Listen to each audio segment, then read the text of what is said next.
रचना माथुर से आचार्य राजनीति विज्ञान। आज हम तिलक और गोखले के जो उनके साधनों में, लक्ष्य में और मूलभूत धारणा में जो भेद है उसका अध्ययन करेंगे। पहला हमारा है साधनों का भेद, यानी गोखले जो थे उनके उदारवादी सहयोग के साधन जो थे प्रार्थना पत्र, याचिका, प्रतिनिधि मंडल, यानी अपन इसको निवेदन पद्धति भी कह सकते हैं। लेकिन तिलक उग्रवादी थे और तिलक स्वदेशी बहिष्कार को संपूर्ण अर्थों में और तार्किक निष्कर्ष पर अपनाने तैयार थे। बहिष्कार से उनका आशय न केवल विदेशी मांग पर इससे आगे बढ़कर विदेशी शासन के बहिष्कार से था। तिलक के बहिष्कार में निष्क्रिय प्रतिरोध और या गांधी के ऐसे आंदोलन की ध्वनि मिलती है। गोखले का मांग निवेदन और शासन द्वारा अंकित सीमाओं में रहते हुए शासन की आलोचना था। तिलक का मार्ग जन जागृति, जन आंदोलन था। तिलक का विश्वास और जनशक्ति और जनमत की शक्ति में ही था। दूसरा हमारा अंतर आता है प्रेरणा स्रोत का भेद। तिलक और गोखले के चिंतन में एक बहुत महत्वपूर्ण भेद है। गोखले जो पाश्चात्य आचार विचार में ढले हुए थे और उनका प्रेरणा स्रोत क्या था? पश्चिम। वे पाश्चात्य सभ्यता, संस्कृति और शिक्षा इन सबके भक्त थे। इसके विपरीत तिलक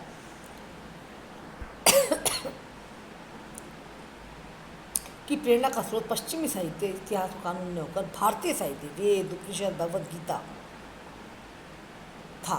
तिलक तो क्या कहते थे? भारतीय सभ्यता संस्कृति पश्चिमी सभ्यता संस्कृति से श्रेष्ठ। नेक्स्ट हमारा क्या अंतर आता है? मूलभूत धारणा का भेद। ब्रिटिश साम्राज्य, अंग्रेजों की न्यायपालिका के संबंध में दोनों की मूलभूत धारणा में भेद था।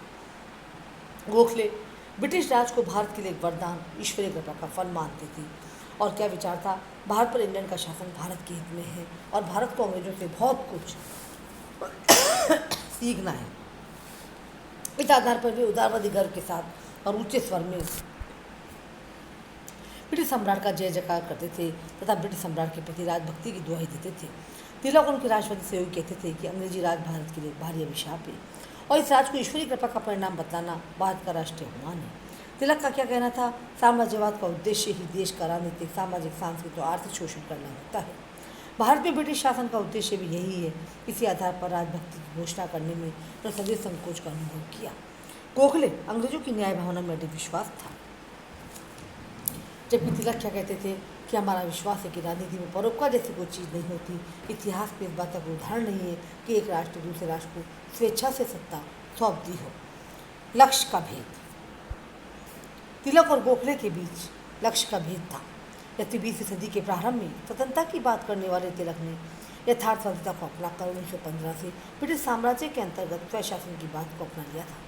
लेकिन तिलक के समझ चिंतन से ये बात स्पष्ट है कि तिलक का आदर्श देश के लिए पूर्ण स्वतंत्रता था। तिलक ने सदैव इस बात पर बल दिया कि प्रशासन में छोटे मोटे सुधारों से कुछ प्राप्त होने वाला नहीं है।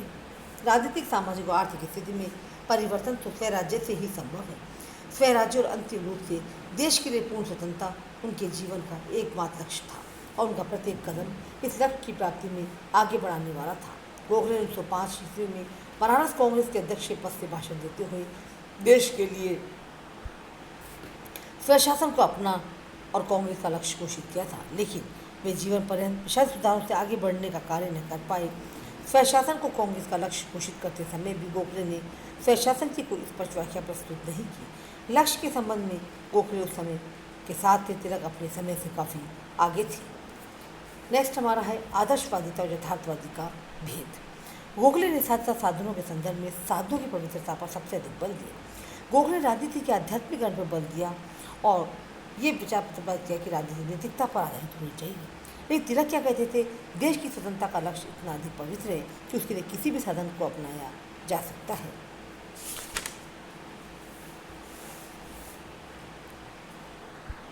तो ये हमारे थे प्रेरणा स्रोत का भेद, मूलभूत धारणा का भेद, लक्ष्य का भेद, साधनों का भेद और आदर्शवादी और यथार्थवादिता का भेद। थैंक्स।